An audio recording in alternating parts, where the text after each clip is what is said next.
આજે ખૂબ અગત્યની વાત કરવી છે.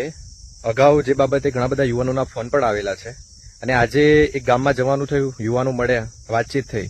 તો અરવલ્લી જિલ્લાના કેટલાય ગામડાઓમાં સ્પોર્ટ એક્ટિવિટી માટે ગ્રાઉન્ડ નથી. એટલે પંચાયતમાં ગામડાઓમાં મેદાનોના નિભાવ ખર્ચ માટે 50,000 તો આવે જ છે અને સરકારમાંથી કરોડો રૂપિયાની ગ્રાન્ટ પણ આવે છે. પણ ગામડાઓમાં ગામતળને સરકારી પડતર જમીનો હોવા છતાં મેદાનો નથી. ખરેખર ગંભીર બાબત છે, કેમ કે સ્પોર્ટ એક્ટિવિટી માટે ગામડાઓના યુવાનો માટે શારીરિક વિકાસ માટે મેદાનો જરૂરી છે. ક્રિકેટ રમવામાં કો ફૂટબોલ, વોલીબોલ કે રનિંગમાં દરેક સ્પોર્ટ એક્ટિવિટી માટે ખરેખર દરેક ગામડામાં મેદાન હોવા જોઈએ. એટલે સરકારમાંથી તો કરોડો રૂપિયાની ગ્રાન્ટ આવે છે, પણ થોડી ગ્રાન્ટ આ સ્પોર્ટ એક્ટિવિટી માટે મેદાનો બનાવવામાં ફળવાય તે ખૂબ જરૂરી છે.